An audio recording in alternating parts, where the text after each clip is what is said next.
बाड़मेर की एक लड़की जिसकी शादी महज 2.5 महीने पहले हुई थी, जो शायद अपने ससुराल में बड़े बड़े सपने लेके आई थी, अपनी आंखों में आशा लेकर आई थी। लेकिन किसे पता था कि इस लड़की की जिंदगी शादी के 2.5 महीने बाद ही छिन जाएगी। जी हाँ, ये घटना बाड़मेर के नगाना थाना क्षेत्र के बटाड़ू गांव की बताई जा रही है, जहां सोमवार को पीहर पक्ष को खबर मिलती है कि उनकी बेटी कविता की मौत हो चुकी है। और मौत की वजह ये बताई गई कि पानी के टांके में डूबने की वजह से उसकी संदिग्ध हालत में मौत हो गई। पीहर पक्ष जब अस्पताल में पहुंचा तो डॉक्टरों ने उसे उसी वक्त मृत घोषित कर दिया था और मानो उनके पैरों तले से जमीन खिसक गई। अब पीहर पक्ष ने ससुराल पक्ष पर दहेज प्रताड़ना और हत्या का मामला भी दर्ज करवा दिया है। बात अगर करें तो पीहर पक्ष का लगातार कहना है कि कविता शिवरात्रि के एक दिन पहले ही अपने ससुराल गई थी, और जब वो गई थी तो उससे पहले उसने अपने घर वालों से कहा था कि उसके पति और ससुराल वाले उसके साथ मारपीट करते हैं और दहेज के लिए प्रताड़ित भी करते हैं। हालांकि इसके बाद कविता के पति जसवंत सिंह से परिजनों ने समझाइश की और उसके बाद उसे ससुराल भेजा। लेकिन किसे पता था कि ये समझाइश और काम नहीं करेगी और ये जो दहेज प्रताड़ना है, ये जो लालच है, ये उनकी बेटी की जान लेकर मानेगा।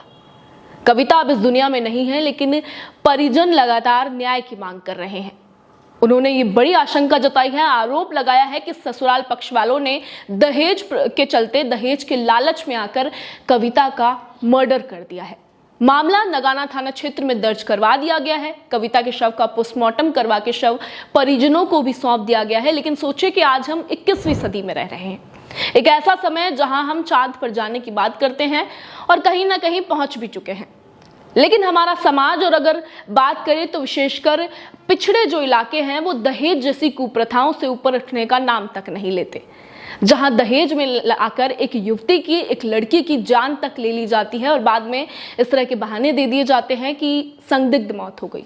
आपको भी पता है, हमें भी पता है कि अक्सर इस तरह के केस सामने आते हैं, जहां जब अगर ससुराल वालों की तरफ से मारपीट की भी जाती है तो उसे या तो आत्महत्या का रूप दिया जाता है या रसोई में कोई दुर्घटना होने का रूप दिया जाता है। इसको लेकर बचने की कोशिश की जाती है। लेकिन कविता के जो परिजन हैं लगातार इस मामले में आवाज उठा रहे हैं, न्याय की मांग कर रहे हैं और कह रहे हैं उनकी बेटी का मर्डर किया गया है, ये हत्या हुई है। हालांकि परिजन लगातार वही बात कर रहे हैं कि पानी के टांके में डूबने की वजह से कविता की मौत हो गई है। इस खबर पर आप क्या कहेंगे? एक बार अपनी राय कमेंट सेक्शन में जरूर बताइएगा। और ऐसे ही तमाम अपडेट्स के लिए, ऐसी ही तमाम खबरों के लिए बने रहिए हमारे चैनल द खटक के साथ।